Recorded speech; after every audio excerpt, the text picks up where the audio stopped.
berriro. Gaur bigarrengo saioa, atzo hemen behian eukiren duen, Arrentiarekin, eta gaur etorri gure txokora, alde zaurrekin. Eta berak proposatzen dugu bestelako gai bat. Eguzki sistemak nola sortzen dian, eta nola itxigean gaz nahi horretlik, honek. Ordu, bakarrikako da nik esplikatzea, berak esplikatzea. Ordu, eskerrik asko handet, ekartzeagatik, eta zaure.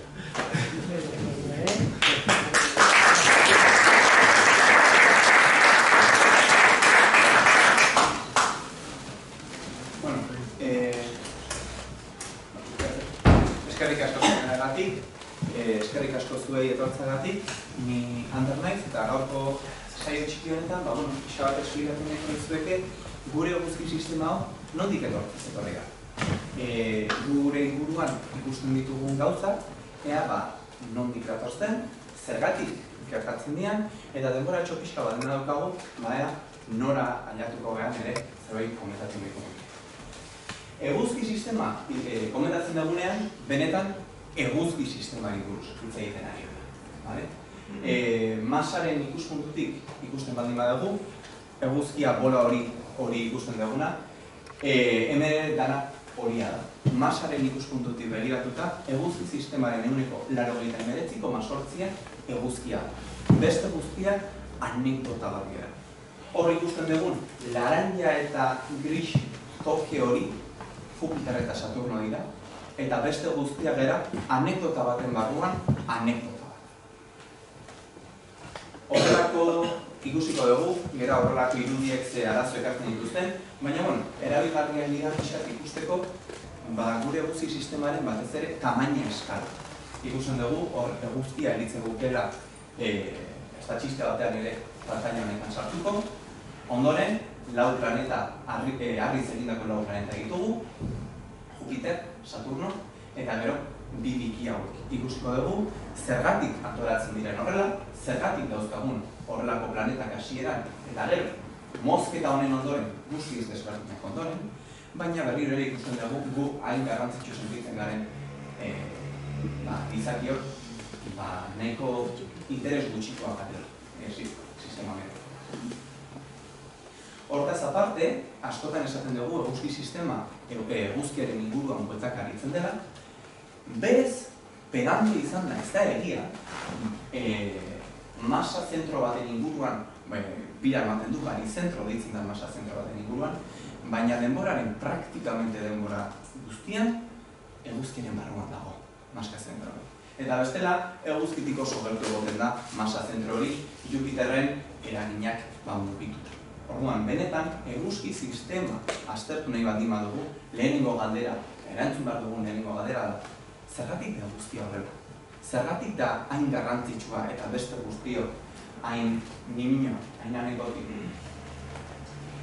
Ez dut egitura gehiagik sartu nahi, eduki izan ditugu iraganean, beste txarra nahiko politu batzuk eguzki sistemaren egituraren inguruan, baina, pixat gogoratu nahi dut, eta gure imaginario horretan dauzkagun, puntu txar edo ekiboko batzuk komentatu nahiko nituzke.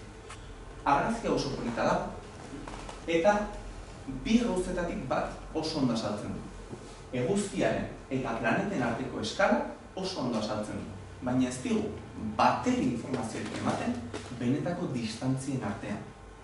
Espazioa toki oso arraroa da gizakiontzat.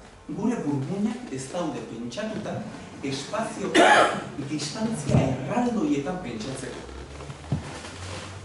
Horrelako mapak ere ikusi ditugu, non orbitak ikusten diren, danak horrela plater batean, plano batean jarrita, eta hori ere komentatuko dugu. Pluton pobrea planeta estatus hori galdu zuena, hemen ikusten da, jada, pixkat arraroa dela, beste planetekin konparatuta, baina honek ere kalte asko egiten du. Erdibideko bat hau izan diteke, distantziak ikusteko, baina mapa irudia pixkat interpretatzeko zaila da. Zientzian, askotan, distantzia hauek eskala logaritmikoko deitutako eskala batean ematen dute.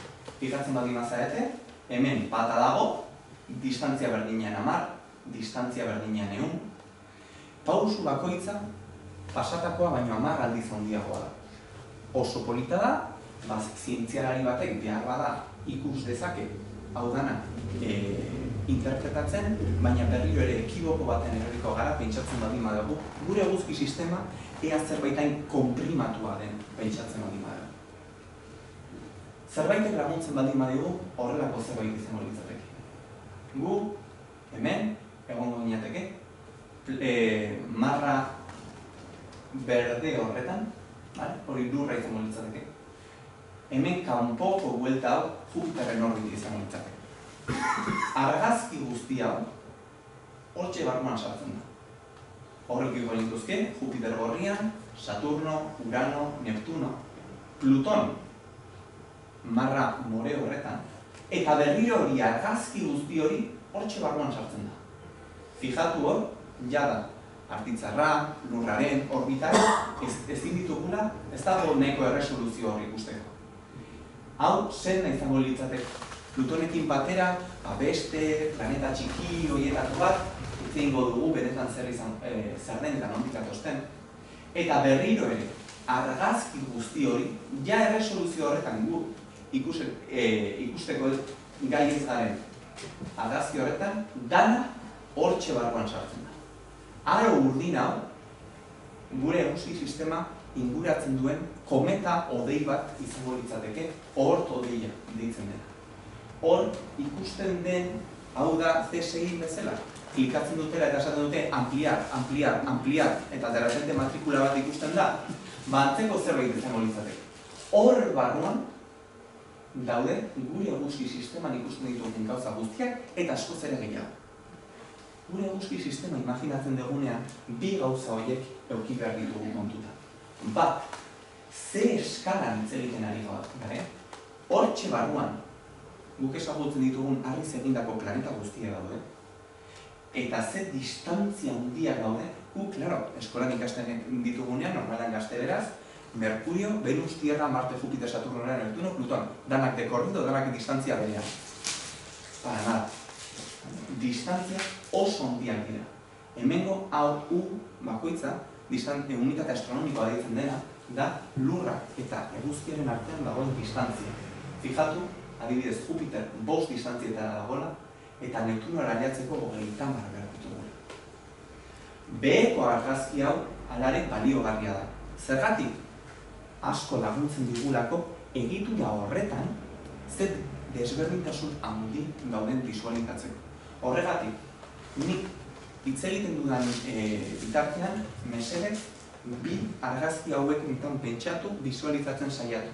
Ze distantzia handitaz hitz egiten ari garen, eta gero, ze diskrepantzia handi dauden planeta batzuen artean, batez ere harriz egindako eta gasez egindako planeten artean. Ze egian zezan, gu oso garrantzitsu sentitzen gara, baina txiki hauek ez daukate garrantzi gehiagirik eguzki sistemaren evoluzioan handi hauek eta batez ere Jupiter eta Saturno bizkuntzenarekin konparatuta. Orduan, nire hitzaldi hau pixkat enfokatu nahiko nuke galdera batzuen inguruan. Zergatik daukagu egitura? Oso ordenatu ematen du. Argizkoak, asteroide geruza, gaseosoak, eta gero kometak eta beste guztia. Zergatik dago hain ordenatuta? Natura normalean horrelako orden bat baldin badago, esan nahi du atzean mekanismo nahiko zehaz bat dagoela horren atzean. Eta zergatik orbita horiek? Lehen ikusi dugun mapa horretan, Pluton kenduta danak plater batean zeudela ematen zuten. Guk adibidez, ez dakit ikusi ez zuten, atomo baten egitura, edo Big Bang teoriko argazietako bat ematen dutenak orbitatzen dutela bakoitza nahi duen moduan. Eta hemen, gure eguzki sistema, danak plano batean daude. Astrologian eta pentsatzen baldin badugu ere, danak plano bat irudikatzen dugu zeruan. Zergatik berriro ere antolamendu zehatz hori. Gainera denak norabide berrian orbitatzen. Horratzean zerbait egon beharko luke, eta hori da hitzaldi honetan esploratuko duguna. Bale, ze hasiera dago? Bueno, edozein hasiera bezala, festa baten hasiera bezala, beti estanda batekin hasiko gara. Baina estanda espazial batekin hasiko gara. Supernova batekin. Supernovak ere komentatu izan ditugu pasatako hitzaldi batzuetan, baina horrela azkar esan da, unibertsoan existitzen diren estanda handienetanikoak dira. Izar erraldoi bat hiltzen denean, egiten duen azkenengo jurra hori izaten da izugarrizko estanda bat, galaxia oso batek baino argi gehiago emititzen duena momentu oso motz batzuetan, eta horrelako batekin hasiko gara gure bidaia. Gutxi gora bera, orain dela 4.600 milioi urte. Pixkat perspektiban jartzeko, unibertsoa hau baino 3 aldiz denbora gehiagoan hasi zen. 12-13 mila milioi urtetan. Orduan, unibertsoak denbora asko izan zuen eta azkenengo herenari buruz hitz egiten hasiko gara. Supernova horrek beste gauza askoren artean, 2 gauza egin zituen. Bat, material astuna sakabanatu egin zituen. Unibertsoa gaur egun toki nahiko aspergarri bada. Praktikamente materia guztia, hidrogeno eta helioa da. 2 gas, guk hemen gure inguruan ikusten dugun gauza oro, gas horretatik, aztarna batzuk baditu, badauka bere garrantzia, baina beste gauza batzuk ere badaude. Orduan, supernova horrek material pisutsu, material bereziak esparzitu zituen bere inguruan. Eta horretaz aparte, horrelako nebulosak edo gas pilaketa baten gainean vibrazioak sartu zituen. Nebulosa hauek gas eta hauts hodei erraldoiak dira, eta lasai egoten dira normalean. Zatu gabe, orekan. Eta norbaitek perturbatu egiten baldin badu, vibrazioa sartzen baldin badu, adibidez, izugarrizko estanda bat gertatzen baldin bada, horrelako grumoak sortzen hasten dira. Badakigu gravitateak beti tendentzia duela gauzak beraien artean elkarrerak hartzeko, eta estanda horrek sortu zituen grumo txiki batzuk. Grumo horiek beste ingurukoa, baina dentsoagoak izatean, oraindik eta gas eta hauts gehiago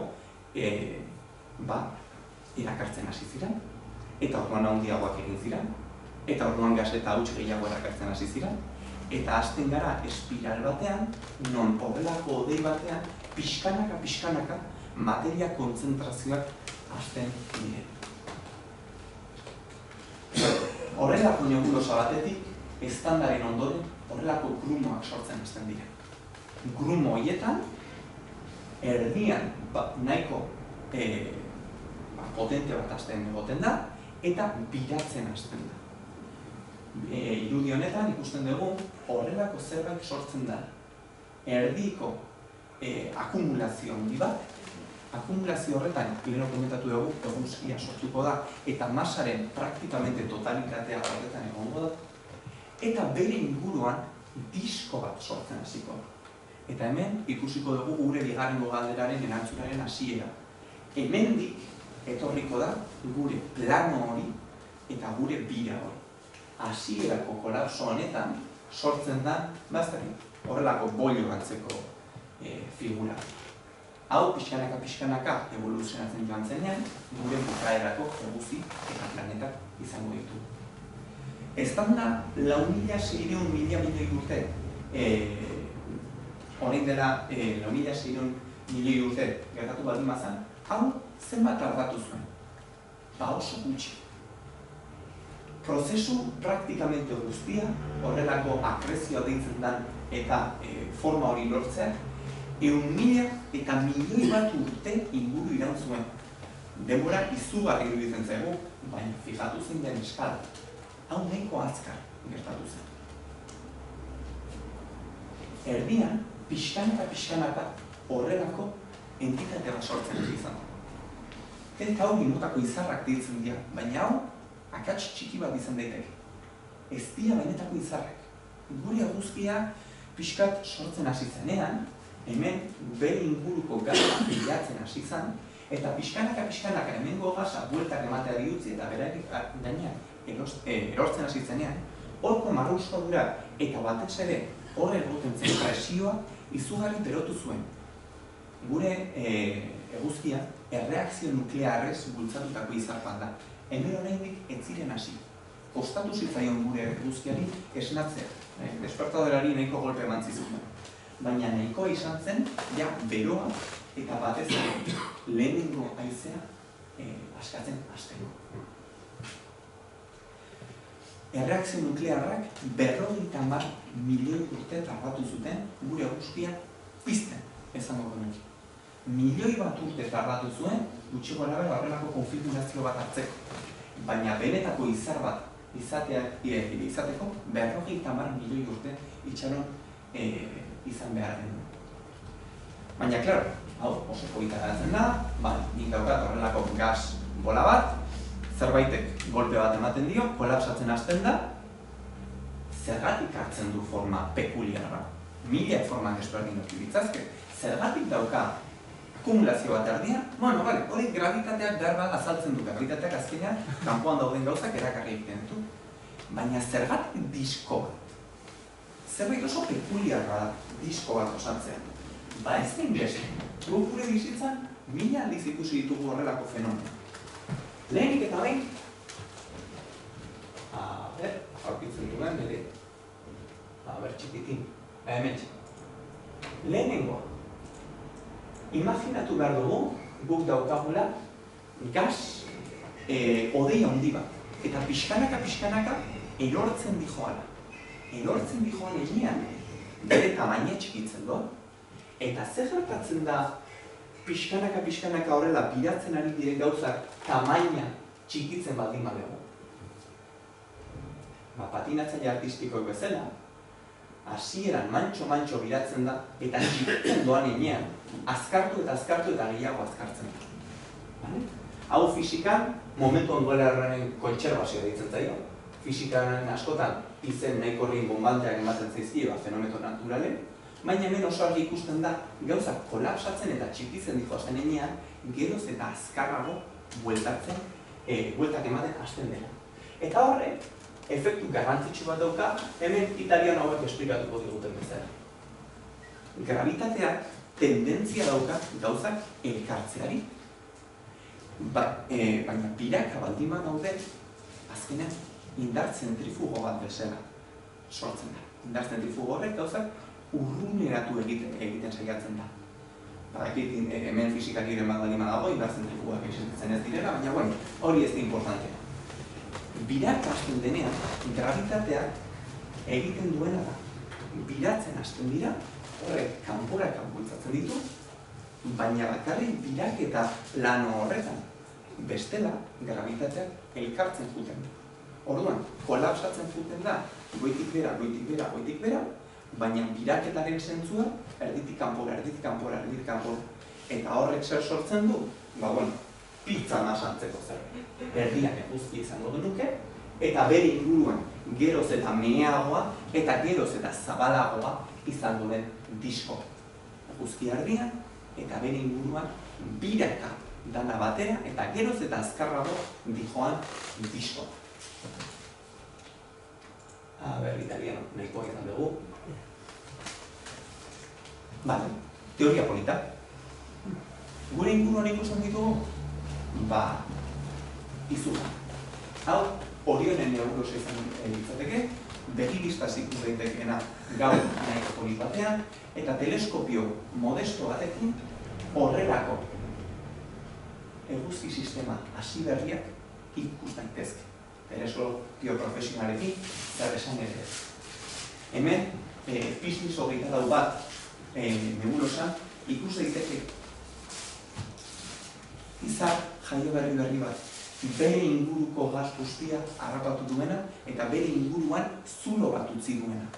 Oraintxe bertan, hortxe, eguzki jaio berri bat sortzen ari da. Baina ez hori bakarrik.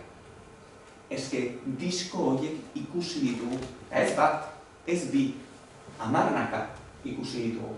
Hauek argazkiak dira, ALMA teleskopioak infragorrian jasotakoak, eta hemen oso ondo ikusten dira disko desberdinak ikusiko ditugun etapa desberdinetan. Ikus dezakegu, hemen disko hasi berri bat, hemen ja nahiko estratifikatuta dagoen disko bat, eta erdibideko milaka. Hemen berriro, Orionen nebulosan ikus ditzakegu horrelako diskoa etapa desberdinetan egon. Disko hori, komentatu dugun disko hori, disko protoplanetarioa deitzen zen. Eguzkia 50 milioi urte ondoren, praktikamente ja bere martxa hartu du. Izar jaio berri bada, eta oraindik etapa desberdinak izango ditu, baina benetan ez da oso interesgarria. Erreakzio nuklearrak aldatzen joango dira, bere hidrogenoa helio bilakatzen hasiko da, baina sekuentzia nagusiko izar moduan bere bizitza gure eguzkia nahiko aspergarria. Bizitzaren bukaeran zer gertatuko zaien ikusiko dugu, baina momentuz gure eguzkia jaio da eta ja bere bizitza martxan hasi. Bere diskoa nahiko politago interesgarriagoa. Zergatik, maila desberdinak edukiko ditugula. Hortxe dago gure izar jaio berria eta maila desberdinak edukiko ditugu gure eguzkiaren ingurua. Zergatik, batez ere, gure eguzkiak bidaltzen duen erradioaziagatik, ere eguzkiko haizea deitzen dena, eta batez ere bere inguruan egiten duen temperaturagatik. Zergatik, eguzkitik gertuago temperatura altuagoa da. Eta hemengo diskoko materialak kondentsazio puntu bat dauka. Hortik gora, oraindik egoera gaseoso batean mantenduko lirateke, eta haize horrek ez die utziko agrupatzen eta objektuak osatzen. Zer sortzen zaigu? Maila desberdinak edo estratu desberdinak dituen diskoak. Eguzkitik gertu, bakarrik metalak, mineralak, silikatoak eta bat egon daitezke. Zorte hon, hortik gertu ura kondentsatzea. Ezinezkoa da, ura, metanoa eta horrelako gauzak, eguzkitik gertu ez existi. Pixka kanporago, karbonoko konposatuek egon daitezke. Hortik barrua bakarrik ikatzuta egongo lirateke. Eta hemengo franja honetan, karbonoko konposatuek egon daitezke, arrizko planetak egon daitezke. Oraindik ezinezkoa da, ez urik, ez metano, ez horrelako konposatu volatilik egotea. Eta marra garrantzitsuena, hemen ingelesez, frost line edo izotz linea, izotz muga izango litzateke. Zergatik, hor ja nahiko hotz egiten du, hortik haratago ura kondentsatzen, izotza eta metanoa egoteko. Hori oso garrantzitsu izango da, ze gure eguzki sisteman arrokak oso eskasak dira. Leheno komentatu dugu, arrokak egiteko materialak gure unibertsuan oso urriak direla. Eta orduan, material oso gutxi egongo da, izotz marra honetatik barruan. Kanpoan, ja ura egongo da. Ur solidoa, sustantzia nahiko abunta da gure unibertsuan. Eta orduan, hortik kanpo, planetak handiagoa eta azkarragoa lortuko ditu. Hemen pixat zuma eginda, edukiko ditugu batez ere, bi alderdi. Izotz marratik barrura eta izotz marratik kanpora. Eta horrek determinatuko dugu gure eguzki sisteman egongo dira bi zonalde handiak. Zer gertatzen da hortik kanpo? Goazen kanpotik barrura hastera. Hortik kanpo gas erraldoien erresuma edukiko dugu. Adibidez, zergatik? Kanpoan material asko edukiko dugu. Eta oso azkar izotzezko nukleoak sortuko zaizkigu. Gutxi gora bera, lurraren masaren 10 aldiz, 12 aldiz handiagoak izango diren hemen arroka eta batez ere izotzezko nukleoak. Bueno, bakagun nukleo oso txikiak zitzeiten egera, nondik etortzen da Jupiter bezalako monstru. Bueno, nukleo horietatik gasa erakartzen hasiko da. Disko horretan, erdialdetik kanpora, aldendua izan den, eta disko ere osatzen duten, gas horiek atrapatuta geratuko dira nukleo horien gravitatearen inguruan. Orduan, zer okiko dugu? Izotz pila bat, ur pila bat, eta gas pila bat, pixkanaka krumo horien inguruan, ez kondentsatzen, baizik eta akumulatzen joango den. Gasak ezin dira kondentsatu, temperatura hauetan, baina izotz horien inguruan pilatzen joango dira. Prozesu hau oso azkarra izango da, nahiko azkarra gertatuko da, gutxi gora bera eguzkia piztu eta 50–55 milioi urte inguruan, prozesu nahiko azkarra izango da. Zer sortuko da? Lehenengoa, izotz marratik justu kanpo sortuko dena, nahiz eta hori pixka polemikoa den, eta hori buruz ingo dugun, Jupiter izango da. Oso handia sortu zen eguzki sistemako kanpoaldera noindik material pila bat existitzen zen munduan, izotz mugatik oso gertu, eta orduan sortu zen izotzezko nukleo handi bat segituan bere inguruko gas guztia gravitatez harrapatu eta pilatu zuen. Zer gertatzen da Jupiterrekin? Jupiter eguzki sistemako planetarik handiena da, eta Saturno pixkat ahazten baldin badago, beste planeta guztiak anekdotiko bilakatzen ditu. Eguzkiarekin daukan detuatu elkarrekintza bakarra da eguzki sistema. Gure mugimenduak eguzkiari ez dio piberrik inporta, baina Jupiterrenak bai. Zer gertatzen da orduan Jupiterrekin? Ez dakigula benetan zer gertatu zen Jupiterrekin hasierako urte hauetan. Teoria desberdinak daude. Behar bada, urrunago sortu zela, izotz muga horretatik urrunago. Eta gero, pixkanaka beste planetekin batez ere Saturnorekin elkarrekintzak egitean, barneraka mugitzen hasi zela. Beste posibilitate bat da garnerako hurbilduz eta gero pixkatxo bat atzeraka egitea. Posible da ere, batzutan konspirazio teorietan eta existitzen da, 9. planeta hori ere existitu izana. Eta Jupiterrek bere aurrera eta atzera mugimendu orbital horrek 9. planeta hori barruko eguzki sistema horretatik bota izan. Por cierto, asterisko txiki bat jarrita, 9. planeta hori, planeta hipotetiko bat izan daiteke, Urano Neptunoaren masa izango lukeena.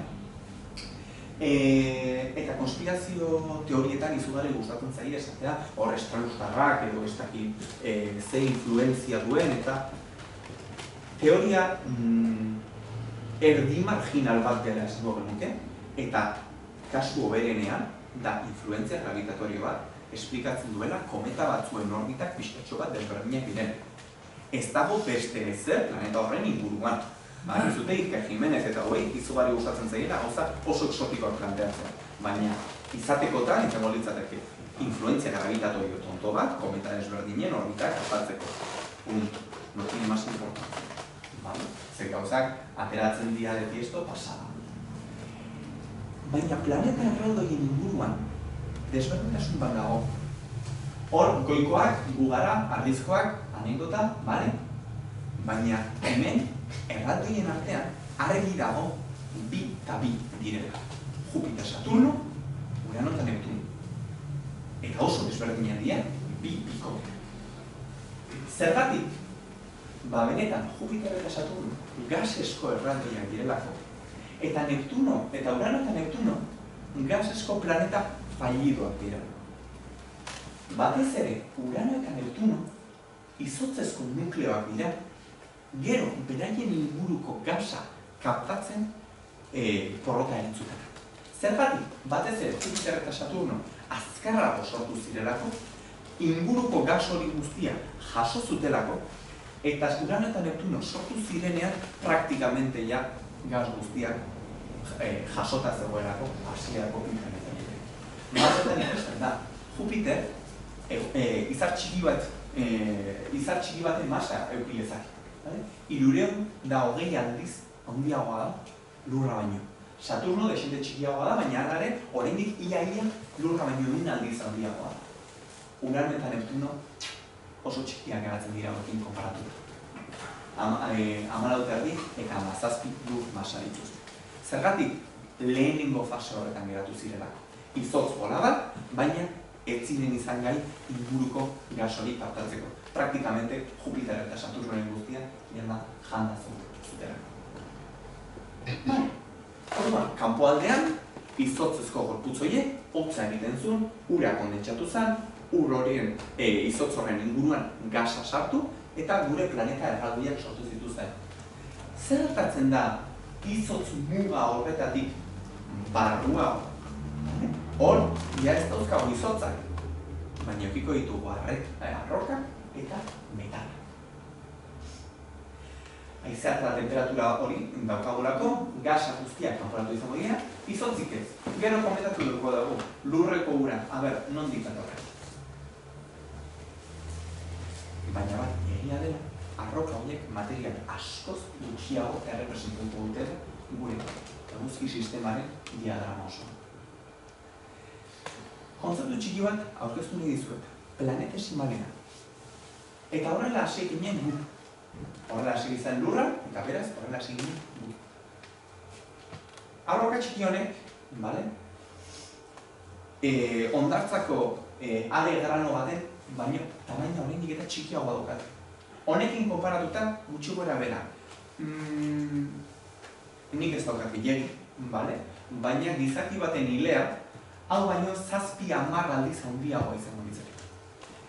Are oso finaz hitz egiten ari gara. Horrela kondentsatu ziren lehenengo arroka eta metalak. Hauts oso finik moduan. Pixkanaka, hauts horiek beraien artean talka egiten zuten eta agregatzen joan ziren. Buztina bezala, pixkanaka partikula handiagoak sortzen hasi ziren. Partikula hauek, adibidez, hau baino 50 aldiz handiagoa dira gutxi gorabehera. Eta oso ondo ikusten da, nola konglomeratu moduan aurkitzen dira. Pixka eta handiago, hau, eta hau bilatu gara nuke, ze orain rekiobora batean gehatzen naiz, ez dakit hau espaziotik hartu dugun edo meteorito dugun. Baina hor, kanpotik etorritako argi bat da. Oso ondo ikusten da, hau konglomeratu bat dela. Parte ezberdinez sortutako argi bat. Orduan, marra hortatik barrura, izotz mugatik barrura, zer aurkiko dugu? Hauz fin bat, pixkanaka beraien artean, elkarrekintza elektrostatikoz bai eta gravitatorioz dela handiago egiten direnean, pixkanaka handitzen joango direla. Baina handitzen joango dira horrelako konglomeratu modu. Gutxi gora bera horrelakoek zentimetro gutxitatik metro batzuetarako arrokak sortuko dituzte. Gure lehenengo arrokak, gure lehenengo planetesimala zengo dituzte. Pixkanaka, horiek ere talka egitea, geroz eta agregatu handiagoak, geroz eta agregatu handiagoak sortuko dituzten, gaur egun ikusten ditugun asteroide eta planetak sortu arte. Hau, prozesu mantsoagoa izango da. Eta pixkanaka gertatuko da agregazioa. Lehenik esan dugu, prozesu hasiko dela, gutxi gora bera eguzkia pizten den momentua. Baina gero, hemendik asteroide bat sortu arte, metro gutxi batzutako arroketik ja 100 edo kilometroko puskak lortu arte, denbora izugarri. 100 milioi urte pasa izan ziren. Eta prozesua oraindik ez da ondo ulertzen. Zergatik, pentsatzen dugu, gutxi gora bera, maila honetaraino, kalkak energia nahiko gutxi izango dutela, eta orduan pegatzeko gai izango direla. Baina zuk orain, horrelako bat hartu, eta beste bat, 100 kilometro segunduko txokatzen baldin badezu, hori ez da talka konstruktibo bat, ez dira juntatuko. Horre emango du bilarreko bibola bezala. Bilarreko bibola, gainera horrelako forma baldin badaukate, guztiz berrio desegin egingo dira. Orduan, horrelako fragmentuetatik, benetako gorputz zelesteak sortzen, denbora asko eraman zuen, eta oraindik ez da oso ondo ulertzen den prozesu.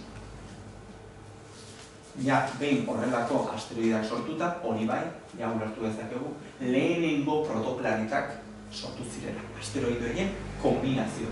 Hau, besta da, asteroide geruzan aurkitu egiteken gorputz bat, eta gero, hauen kombinaziotik, adibidez, Ceres bezalako planeta niminoak sortzen.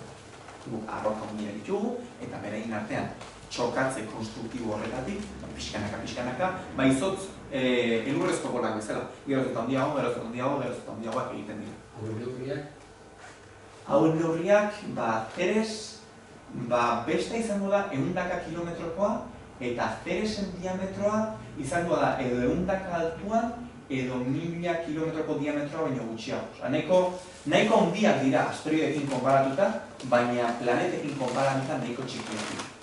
Erdibideko zerbait izango litzateke. Ez dira arrokak, hau azkenean nahi edo ez arroka glorifikatu bada. Hauek ez dira arrokak, badaukate, adibidez, Teresek badauka bere eremu gravitatorio neko potentea, baina adibidez ez dira gai izan bere inguruko harriak kaptatzeko, bere orbitan independentzia handiko eremuak dira, orduan ez da gai izan bere orbita garbitzeko. Orduan, bai, 100 kilometro altuetan edo 1000 kilometro baxuetako diametroko objektuak edukiko genituzke. Horregatik adibidez, Teres planeta niminoa kontsideratzen da eta ez planeta eskubide osoko planeta. Komentatuko dugu, bero adibidez, zergatik kendu zitzaion Plutonik kontsiderazioa. Talka horien ebidentzia bat, adibidez, gure ilargia. Ilargia, gure planetarekin konparatuta, oso handia. Beste planetak, beste ilargiak, gero komentatuko dugun moduan, adibidez, Jupiterren ilargiak, Saturnoren ilargiak, zer esanez Phobos eta Deimos, Martenen ilargiak, bai, akrezioz sortu daitezke horrelako grumoen talkaz eta osatze horretaz, edo, adibidez, Phobos eta Deimos, zine asteroide batzuk, Marterrekan harrapatu eta bere inguruan biraka hasi ziren. Baina ilargia oso handia. Eta ezin dezakegu esplikatu horrelako talka batekin ez badio. Ilargia, gutxi gora bera, orain dela, 450 milioi urte gertatu zen talka baten ondorioa da. Hau, NASAk egindako simulazio batetik etortzen da, hementxe. Orduan, zer gertatu edo zer pentsatzen dugu gertatu zen. Horrelako bi protoplaneten artean talka oso sendo bat egontza.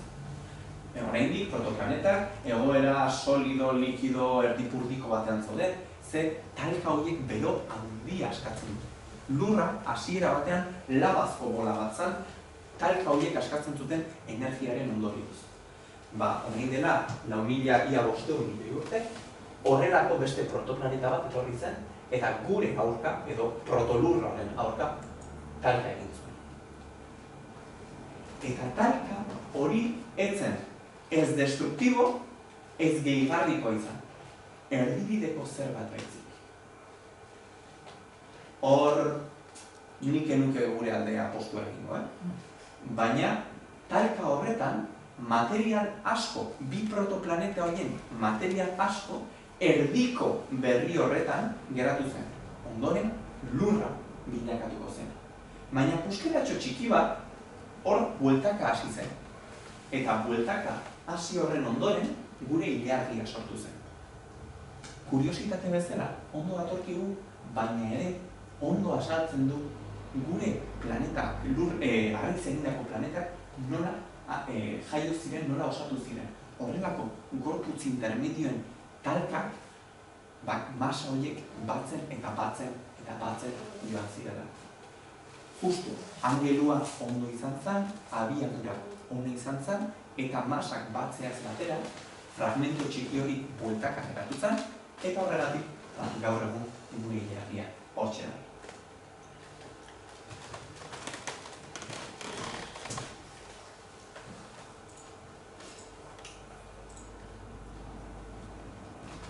Eta zer gertatzen zaigu asteroide lerriarekin?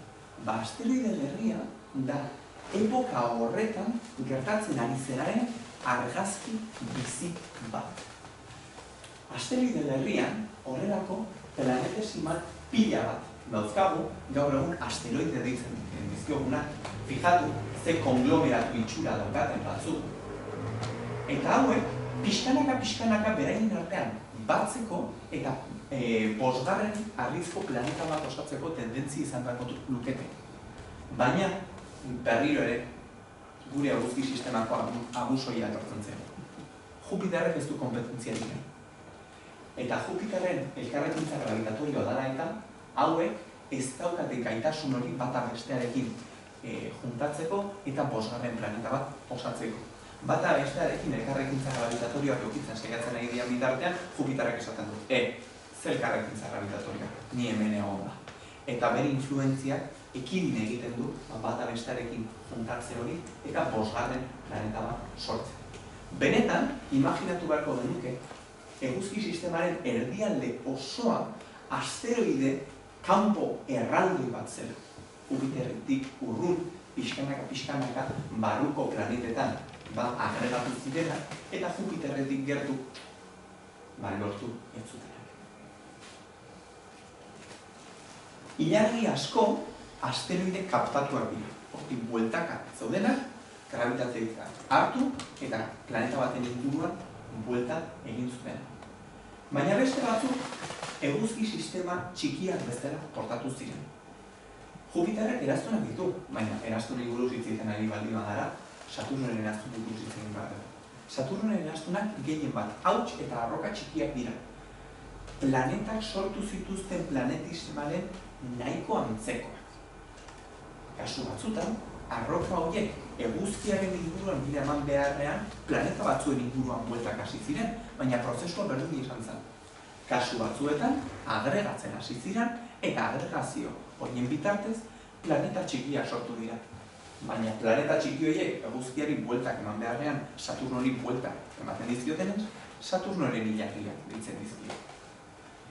Batzutan, ilargi horiek Saturnoren orbita batzuk garbitu egiten dituzte, eta zulo horietako batzuk ilargiak sortutako hutsuneak dira. Ilargi horiek ere gravitateak dutenez, horrelako zuloak osatzen dituzte, horko materiala kaptatzen duzten egia.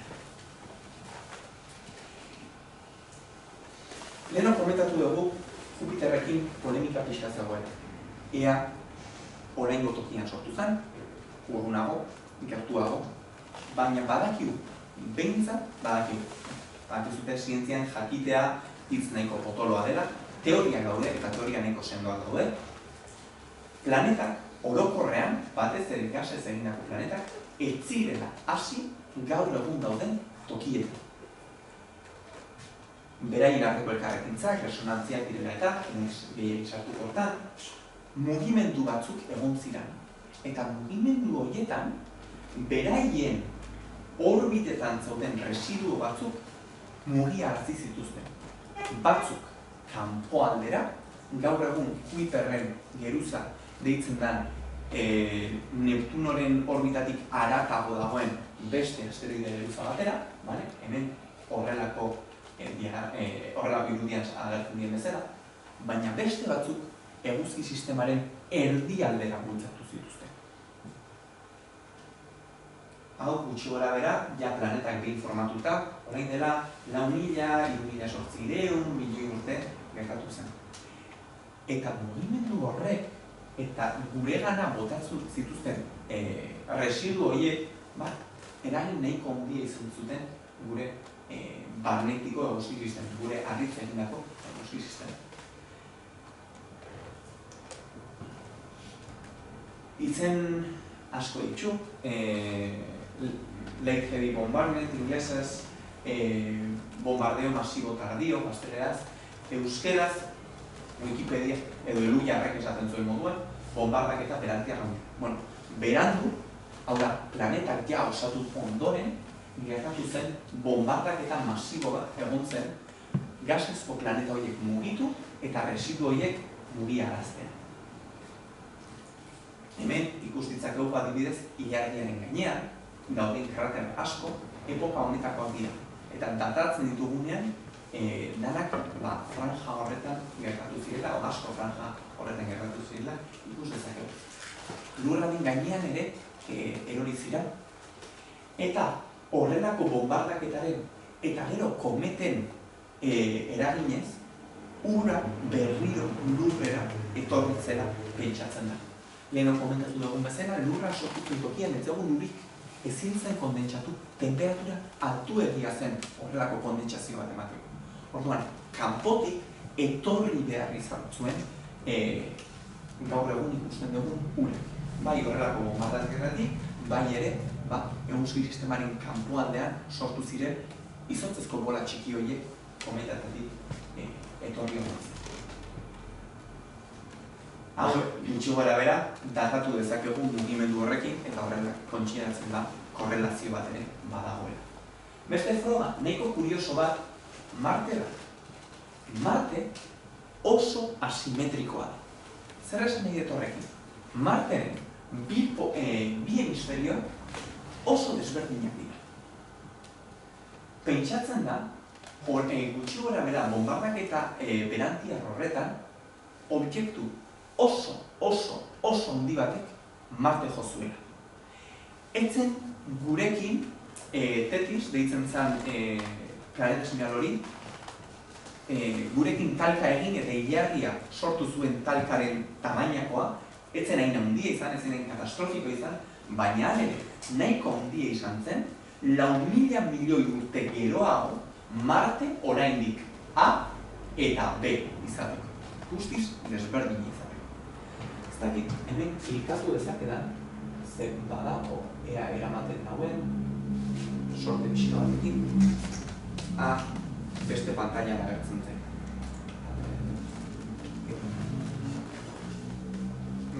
Beste jolastu nahi honekin, posakaso. Hau da, Marteren azalera pixkat exageratu, bale? Dimentsio vertikalak 20 aldiz exageratuta daude, hau ez da handi, bale? Hau nera arpegian eki dezakedan espinila bada, ez Marteko eki dezaket mendik. Baina oso ondo ikusten da, nola dauden regio, zonalde batzuk guztiz planoa, eta beste aldean ditugun mendiak, ditugun kraterrak, horrelako zurbiak, handiak, eta gero, aldatzen da, izugarrizko krater erraldio bat daukagu, eta gero, guztiz leguna. Dauzkagu mendi handi batzuk, sumendiak direna, eta guztiz leguna. Horrelako dikotomia handi hau, Marten izugarrizko impacto, izugarri handia zen impacto baten ondorio dela pentsatzen da. Eta hau, datazioa egin da, eta berriro ere, epoka horretara eraman dezakegu. Bueno, bukatzen joateko, horrelako evoluzio bat, eduki genuen, kanpoaldean, izotzezko bola horiek, gasa erakartzen hasi ziren. Eta hain handiak izan ziren, bere inguruko arrokak ere, beraien artean eguzki sistema txiki batzuk osatzeko, eta horiekin beraien ilargiak sortzeko. Barrukaldean, arrokak zeuden, hautxoiek pixkanaka pegatzen joan ziren, hori nik ez dugu oso ondo ulertzen zergatik, baina pegatzen joan ziren, eta azkenean asteroide handiak sortu ziren, eta asteroide horien kombinazioz pixkanaka objektu handiak sortzen joan ziren.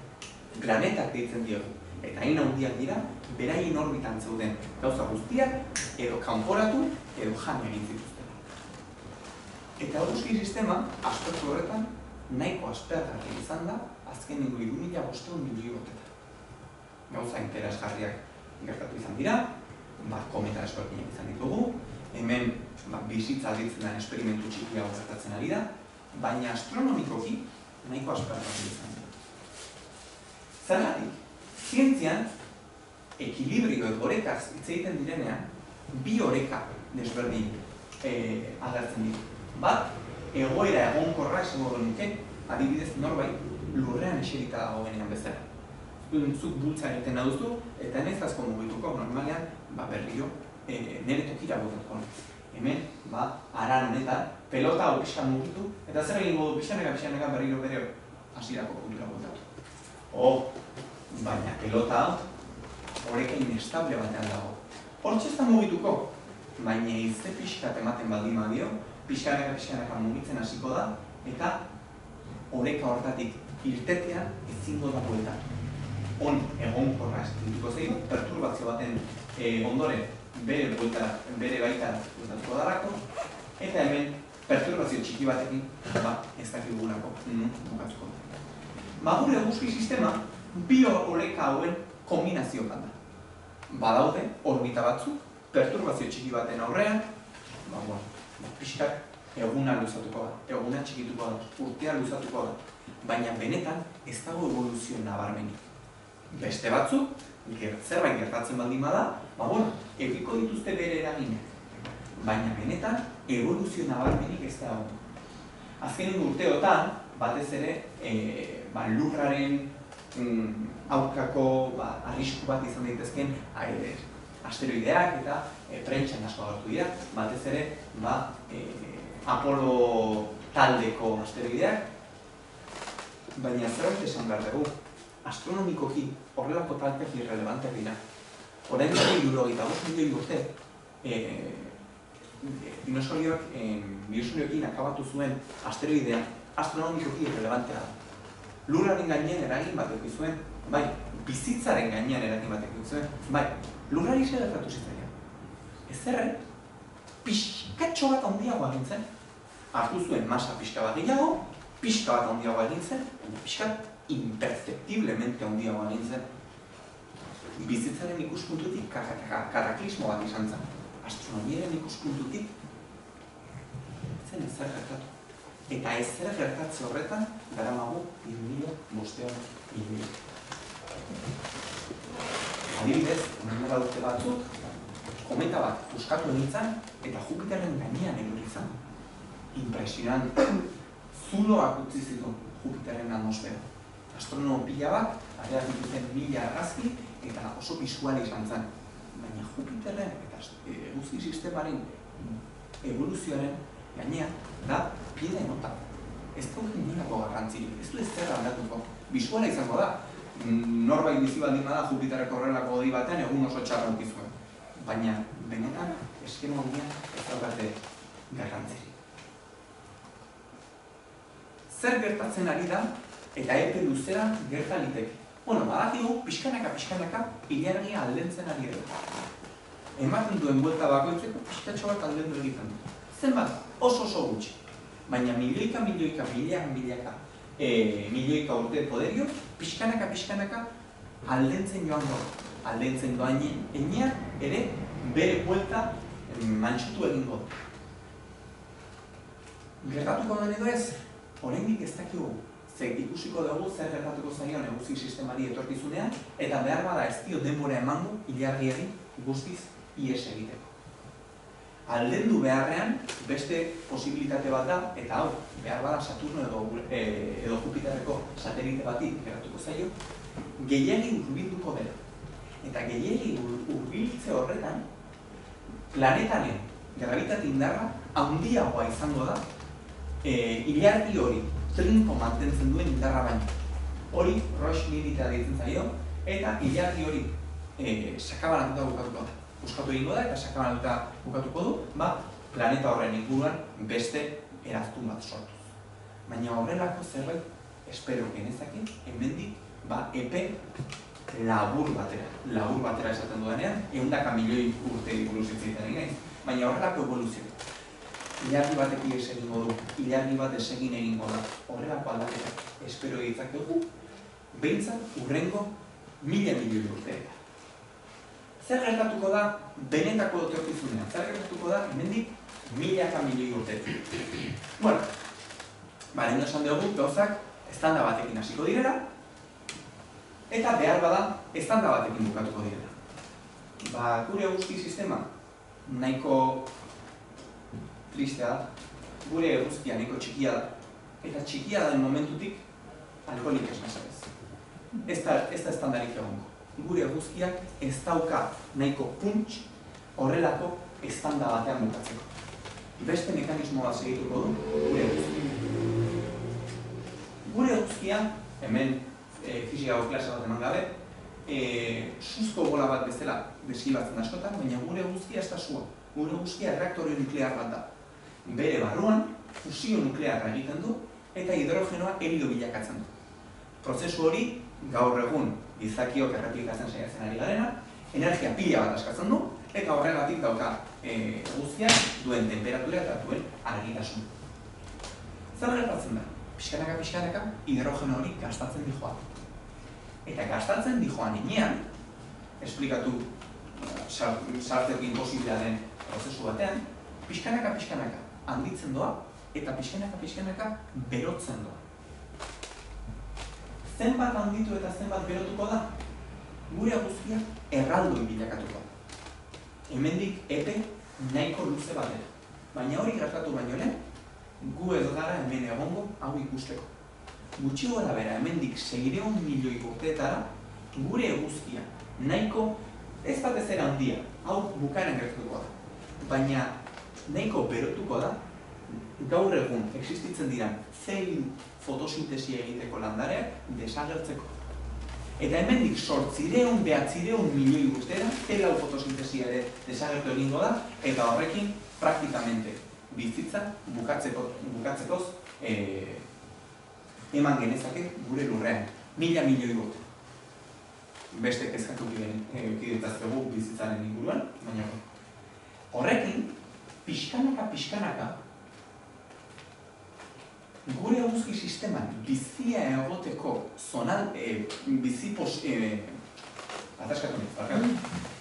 gure bizitza posible egiten duen zonalde hori kanporaka joango da. Gure eguzkia berotzen eta handitzen doan heinean, pixkanaka zonalde hori kanporaka joango da.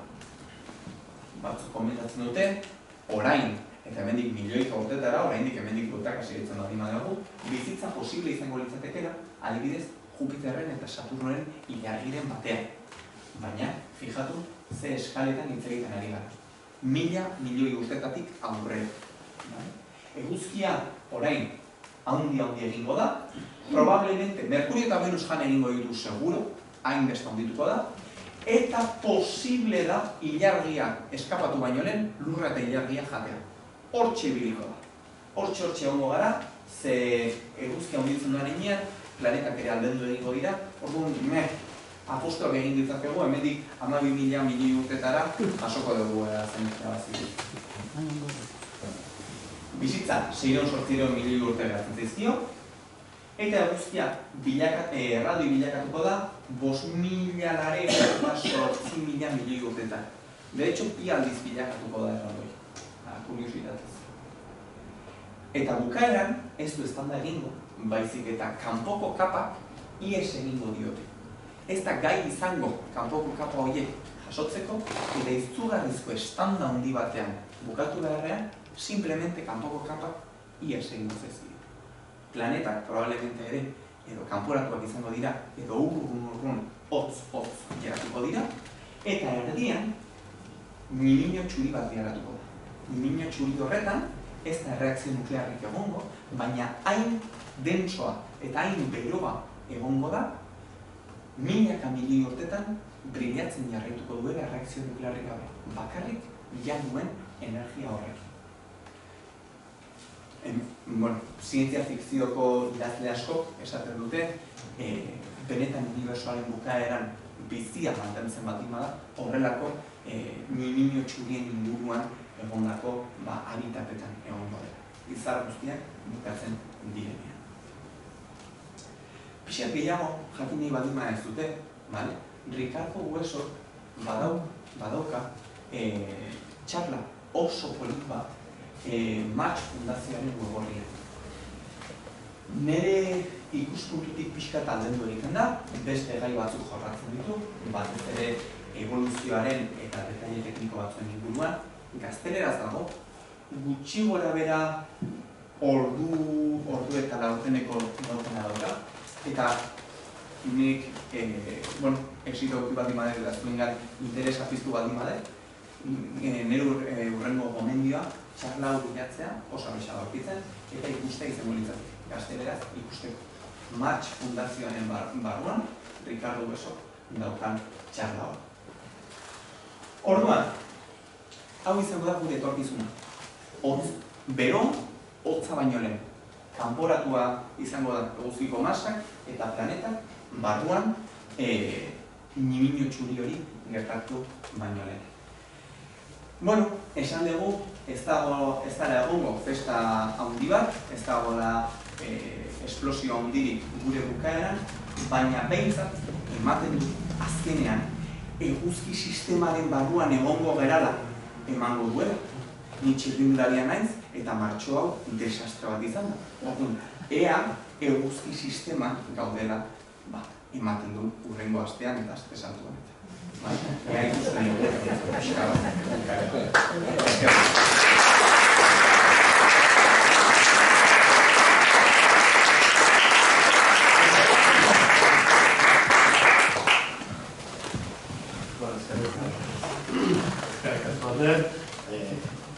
a ver, efectivamente, batez ere biharko, baina ortak geritzen gara. Norbaite bat badauka, guzti honen inguruan, galderarik, zalantzaren bat, komentarioen bat. Bueno, asko. Esaten da lurraren ardatza, bilakako ardatza, okatuta dagoela meteorito baten golperekin, entzun izan du. Badu horrez ikusirik? Zergatik ez da hozkiatzen? Nik esan nuke beste astronomia taldeko beste norbaitek esango du nioen kontinentzia gehiagoarekin, baina ez da badagoen planetaren bat daukala perfectamente, o prácticamente perfectamente bere ardatza perpendikularra orbitazioarekin. Nik usten dut nahiko arrunta dela desbio txiki bat egote. De hecho, badago, ez dakit Urano edo Neptuno da, boloko bola bat bezala orbitatzen duen. Osea, izan beharrean orbitaren itxuera bera perpendikularra ematen du bolo bat bezala ibiltzen da. Orduan, ez dut erantzun, ez dakit dan adibidez Tetris honen ilargia sortu zuen talkaren ondorio edo beste talka baten ondorio. Orain ezin ditut esan justamente zein dan horren aldaketa. Egia da bai, mugitzen ari dela. Inklinazio hori aldatzen doala, horregatik adibidez Polaris, iparrizarra ez zaio gehiegi geratzen, iparrizar izaten jarraitzeko. Eta orduan hori aldatzen doa denboraren poderioz. Baina zergatik dagoen hori, nenizuke esan du, ez dakit, zein da. Gehiestan denbora hori zen hori? Milaka urte. Osa, nahiko giza eskalan oso gutxi, osa, giza eskalan pila bat, baina astronomia eskalan nahiko gutxi. Hau da, pegontza baten moduan, bueltaka dabil, frekuentzia nahiko batetik. Hau da, gure arbasoet, giza modernoak zirenak, horiekik konparatuta desberdintasun nahiko nabarmen izango da. Eta jarraitzen baldin badugu, iparrizarra beste bat izango da. Giza zibilizazioaren barneko denbora eskala horretan. Ez gizaki batena, baina zibilizazio eskalan aldaketa izake nabaritu daiteke. Zego montaño pentsatzea? Bueno, bai. Bai, botoi gorri arriskutsuagoa izango da, polarizan aldaketa hori.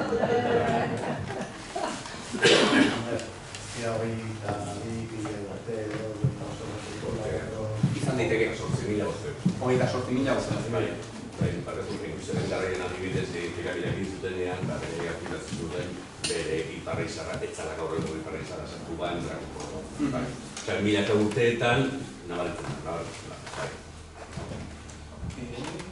Milako izan me suena, baina ezin dezaket esan horrela zer behar bada igual da nitrogenaren ez dakiz ziklo bat eta patinatzen ari. Uste den Milankovic zikloak egiten dira. Nola egin horrek ezin duen ez esan, baina horrela.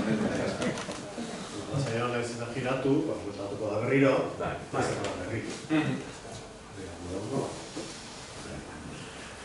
Bai egia dela, zer ikusia daukala estazioen orientazioa aldatzen doan heinean, hemendik 10.000 urtetara, gure udara izango da gaur egungo neguko hilabetetan, eta viceversa. Orientazio hori aldatzen doan heinean. Kalendarioak aldatu behar ditu, kalendarioen argazkiak aldatu beharko ditu. Beste komentari. Milankovicen zikloan hori geologian dare erabiltzen dira, ez? Demostratzeko, kama flixan, eta flixan. Horregatik me suena, baina ez dut segur dirasun gehiagirekin esan nahi zena. Euskilan movimentuak ikusten. Euskilan movimentu esan. 28.000 urte hon. Igual por comodín del público. Milankovicen efektuak geologian aztertzen dira, eta ematen du oso garbi, 10.000 urtero badagoela aldaketa bat, inclinación bat, perturbazioa ez dakiz zerbait zer, eta horren eragina, flixaren kapa geruzak. Oso txukuna, ateratzen zaila geologoei, baina astronomoek ibilitzen duten, kalkule ditzen dutena, ez di ateratzen. Ez di ateratzen, eguzki sistemaren orbitak aztertzen duzunean, zikloidek ez dira sortzen, ez dira ikusten. Adibidez, aipatzen dute, badagoela bat 110.000 urtekoa dut ez, baina eske ardiragarri kalkulazioa dute ez da 110.000koa, eta badago desastasun bat astronomia eta geologia dira. Hori bai, flixak osunten bazea ikustea eta azalpena, oso politxa da, oso txukuna, eta oso torritzen da. Ikasleak guztua ditzen. Baina sistema guztietan goitzen duk, ez? Adibidez atele, zodiakoa adibidez, sortu zanetik anuan, pintzat bat moitu behar da. Bueno, joder, claro. Claro, moitu gaitut, osea, azken dia sistema oso da dana pixkanaka mugitzen. Inorez dauka beha usten duen horoskopoa, osea, moitu da zio. Notazio, astrologia da ez. Baina baita egia, astrologian erabiltzen den ekliptikaren planoa, izango litzatekela guk ikusi dugun disko horren planoa. Orduan, zergatik daude planeta guztiak alineatuta, eske disko bat edilatoz, disko horretan daude, orduan, egon daiteke gorago edo beherago, baina danak ikusten ditugu plano horretan. Leheno, atribuitzen zitzaion, arrazoi sobrenaturalen bat, gaur egun ulertzen dugu zergatik daude plano horretan, planeta guztiak. Bueno, ez guztiak, astrologian oraindik ez ziren ezagutzen planeta batzuk, eta orduan ez daude beraien predikzio horietan. Ez dirako begi gizaz ikusten. Beste komentariorik, beste galdererik. Ilargilean beti aurpegi berdin ikusten dela. Gutxi gora bera bai. Kasualidadea da, o fizikan... Ez, hor gertatzen da, daudela elkarrekintza gravitatorioak lurra eta ilargiaren artean, eta horrelako sistema batean, pixkanaka, leheno komentatu dugu, bailarina horren, momentuan geluar, aditantza, badaude fenomeno batzuk, non horrelako handiak diren objektuetan beti tendentzia da sinkronizazio bat aurkitzea, gure kasuan ilargiaren puntutik, ikuspuntutik, berri hori gara. Sinkronizazio bat egotea bere periodo orbitalaren artean eta bere periodo rotazionalaren artean. Hori da, elkarrekintza gravitatorioek elkarrekintza horietan elkarragatzen dutelako momentu angular pixka bat, eta orduan beti tendentzia da, deitzen zaio ingelesez tidal lock, marea ikuspuntutik blokeatuta geratzen. Hori oso ohikoa da, askotan gertatzen da beste ilargi sistemetan, planetekin. Pixkanaka guri berdina gertatzen ari zaigu eguzkiari begira. Hau da, pixkanaka gure eguzkiarekin daukagun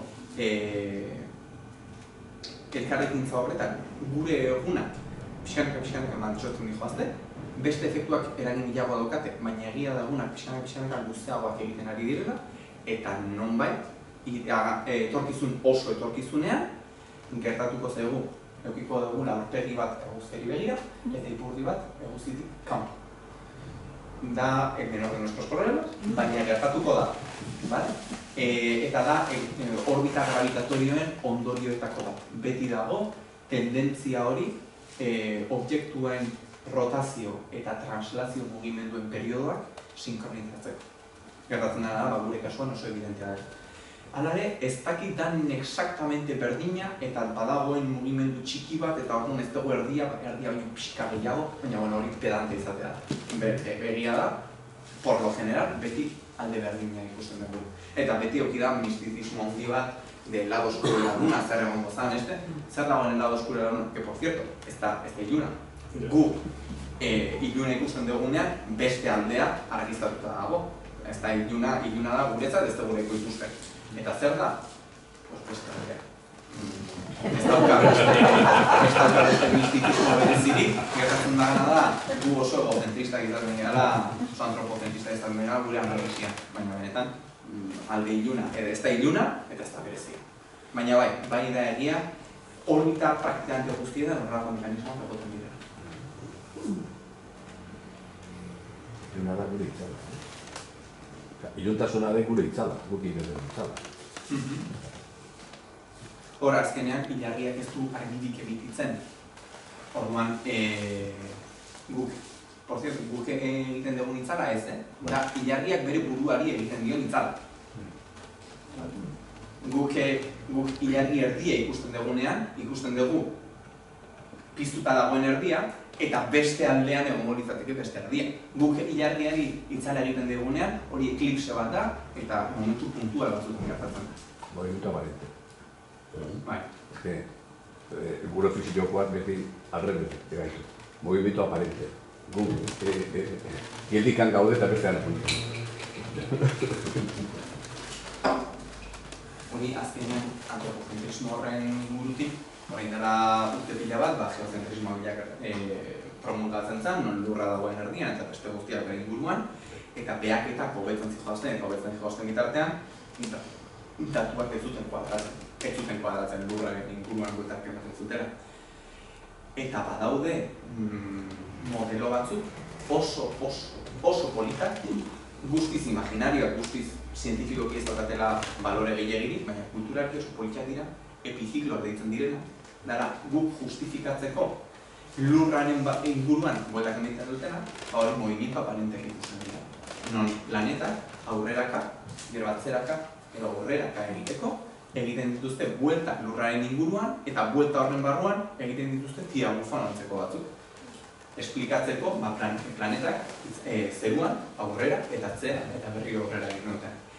Epiziklo sistemaiek oso polita dira, modelo mekanikoak eraikitzen dira eta makina oso xerebrak egiten dituzte, baina azkenean dira movimiento aparenteak. Benetan gertatzen ez direnak, ze gure perspektiba da gaizki dagoen. Hori ilargiarekin berdin.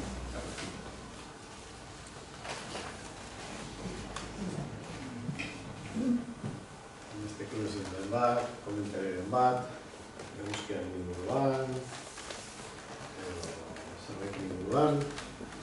Galderatxo bat. Ehuneko urtetan, eguzki sistemaren buruz bete aipatzen zen lege bat nolabait izaten zuela planetak norean gozian, Titus Roderen legea. Continua. Aurkitu da arrazoi fisiko zergatik aipatzen zuen eta nolabait aurre ikusten zuen hain ondo zeintzuk izango ziren distantzia relatiboa planeten artean. Ez daukat interes ere buruz hitzetan izan, orduan no.